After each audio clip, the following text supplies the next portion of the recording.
Assalomu alaykum. Bugun biz sizlarga Dilnoza Kubayeva haqidagi qiziqarli faktlarni sizlarga taqdim etamiz. Marhamat. 1986-yil 22-noyabrda Toshkent shahrida oddiygina ziyolilar oilasida dunyoga keldi. 2 o'g'il va 1 qiz. Dilnoza Kubayeva yolg'iz qiz. Yoshlik chog'larimda ota-onam ajrashgan deb ta'kidlaydi Dilnoza Kubayeva. Kino olamida yoqimli chehrasi, yoqimli tabassumi bilan mashhur bo'lgan Dilnoza Kubayeva ko'plab kinolarda va kliplarda suratga tushgan.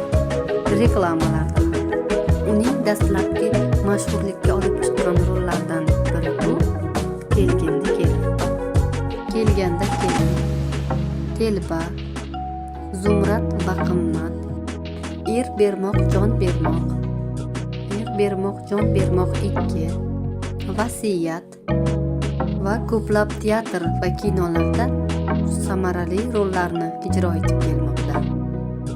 Turmush o'rtog'i og'ir xastalikdan vafot etgan. 1 nafar farzandi bor. Hozirda u ukalari, kelini, onasi va farzandi bilan bir oila bo'lib yashaydi.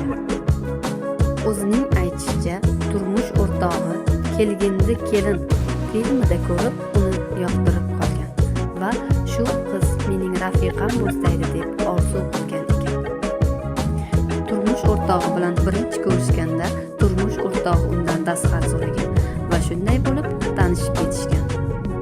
Qisqa muddat yashagan bo'lsa ham juda ham baxtli va go'zal hayot kechirganmiz deydi Dilnoza.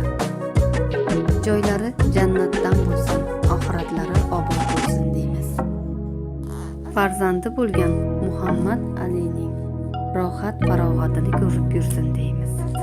Dilnoza Kubayevani yana ko'plab filmlarda kutib qolamiz. Oilaviy baxt ijodlariga esa omadlar tilab qolamiz. Sizlarni zeriktirib qo'ymadik degan umiddamiz. Yana qaysi aktrisa yoki san'atkorimiz haqida video chiqarishimizni xohlaysiz? Buni kommentariyalarda qoldiring. E'tiboringiz uchun rahmat.